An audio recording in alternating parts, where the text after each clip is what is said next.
A European intelligence service has seen a document compiled by an influential Russian think tank closely linked to the FSB that says Russia should work to weaken the US negotiating position on Ukraine by stoking tensions between the Donald Trump administration and other countries.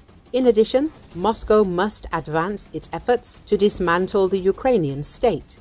This is reported by the Washington Post. The publication notes that the aforementioned document also rejects President Trump's previous plans to conclude a peace agreement within 100 days. At the same time, it is noted that a peaceful resolution on the crisis in Ukraine cannot happen before 2026. The document also rejects any plan to introduce a peacekeeping contingent in Ukraine. Moscow insists on recognition of Russia's sovereignty over the Ukrainian territories it has seized. In addition, the document calls for further fragmentation by creating a buffer zone in northeastern Ukraine on the border with Russian regions such as Bryansk and Belgorod, as well as a demilitarized zone in southern Ukraine near Crimea, which Russia illegally annexed in 2014. The latter would affect the Odessa region, the journalists write. The document also offers various ways to strengthen the negotiating position of the Russian Federation.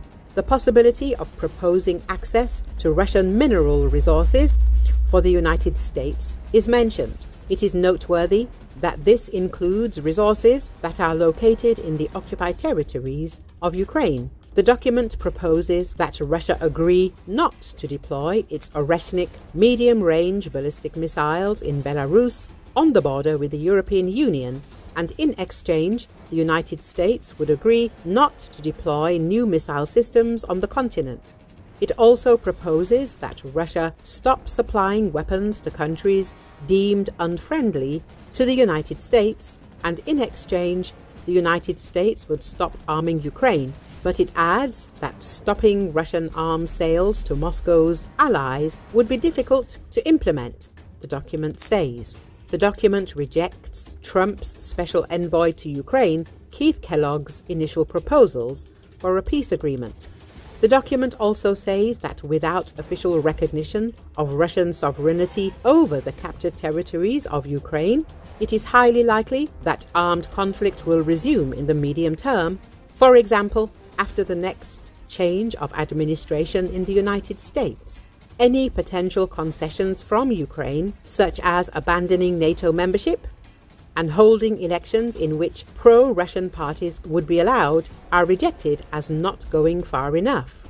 A complete dismantling of the Ukrainian government is required. The presence of any peacekeeping contingent in Ukraine is also rejected as absolutely unnecessary.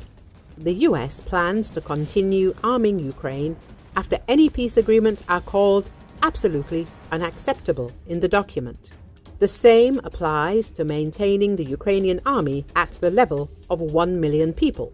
The document also rejects attempts to attract Russia to a peace agreement by proposing to partially lifting sanctions. The authors add, it is known that the document was prepared a week before the meeting of Russia and the United States in Saudi Arabia, which took place on February the 18th.